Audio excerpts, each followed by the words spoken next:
You may be wondering what to do with some of your newfound time thanks to COVID-19 and our stay-at-home orders. Well, one of our good friends, Jeffrey Skinner with Home Helper Services, has a few great ideas to keep both you and maybe even the kids busy too. Jeffrey, welcome back to the show. Morning. Thank you, Lisa. Thanks for having me. Okay, we've been hearing a ton about people decluttering, cleaning their house, cleaning areas that they have not touched maybe in years.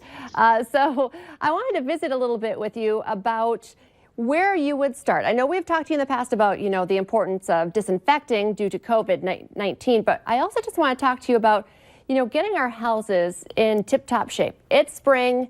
We have the time. Where should we start if we want to do a deep spring cleaning since we have the time? Definitely. So I think one area of the house that everyone forgets and just throws everything into is the closet. It could be just the closet in the living room, the master closets. That is like a catch-all for everything. And we throw stuff way on the top of the shelves. We kick it underneath, underneath all the hanging clothes, and then we just find this huge disaster. Now is a good time to literally debunk and defunk your closets, because all those shoes in there, piled in there, smell horrible. We all know what that smells like. And all the clothes that we buy throughout the year that still have the tags on it, it's good just to get rid of all of that stuff. Start fresh. And now that this is going on, you can donate those clothes to like senior centers or quilting groups. And those people can actually cut up that material and reuse it to make blankets or quilts. So that would be something fun for them to do, because I assume those people are also bored to tears like the rest of us are here at home. I love that. So decluttering, you don't have to throw this stuff away. It can actually go to pretty good use. Definitely. I love that. I do hide everything in the closet as well. Let's talk about the kitchen. Kind of where would you start when we're talking about cleaning the kitchen?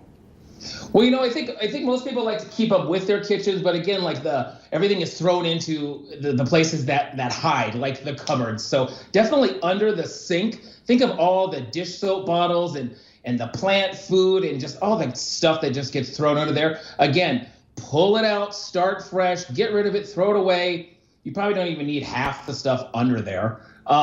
Inside or behind the fridge as well. Pull all the appliances out, vacuum behind them, just things like that. If you're super, super bored, there's just so much you can constantly do. The house is never 100% clean. So just pick a place that you really never think about and just go to town on it. Now is the best time than ever. Obviously, you don't have to point out which client it is, but you are still working, going into homes. Where do you find are the worst areas when you are hired to help out?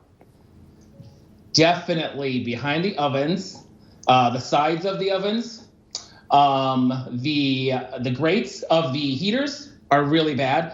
Underneath couches, like we have literally found Jimmy Hoffa about 75 times in the last year under people's couches. So it's just the little small areas. The hanging lights, nobody ever seems to touch those unless they're super tall. Baseboards. Pretty much, all this stuff is in your face, but it's just so minute and little and detailed that people just kind of scan right over it. Now, I heard you also have some great advice, especially for parents. And I feel like with my kids home right now, we kind of talked about maybe send the kids outside. You can do a little cleaning. I feel like all I'm doing is walking around picking up after my kids. But any advice specifically for parents who have their kids at home right now?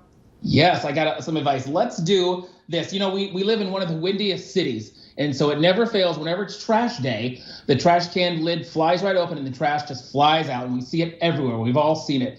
Grab your kids, grab some gloves, grab a grocery bag, go outside. Even if you live in an apartment complex or a townhome complex, get outside and just pick up around your area. Clean up like the old brush, the old bushes, clean everything up. Make your area nice and neat. I had a quote that JFK actually said a while back that I think would work good here, but I kind of tweaked it. I said, ask not what our community can do for us, but what we can do for our community, especially now. Make our areas nice and clean and be proud of it, especially now that we're kind of on our own, do it ourselves. Just get out there and pick it up, because if we're not going to do it, nobody else will. Oh, I love that. That is a great idea. We're all looking for something to do, and that's a great volunteer effort to clean up our community as well. Yeah. So let's talk a little bit as well. I think we have the time. You've been doing something really cool with getting the important disinfectant into the hands of those who need it. Talk a little bit about what you've been doing with your company. We did. Last Friday, we partnered up with Legend Sports Bar and Grill in Moorhead, my friend Marissa,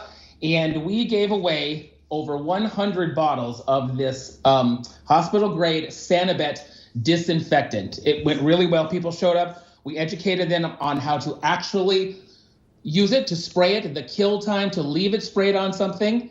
And it was really a good time. And so many people came out. We were so thankful to be able to pass this out. We'll probably do it again here real soon.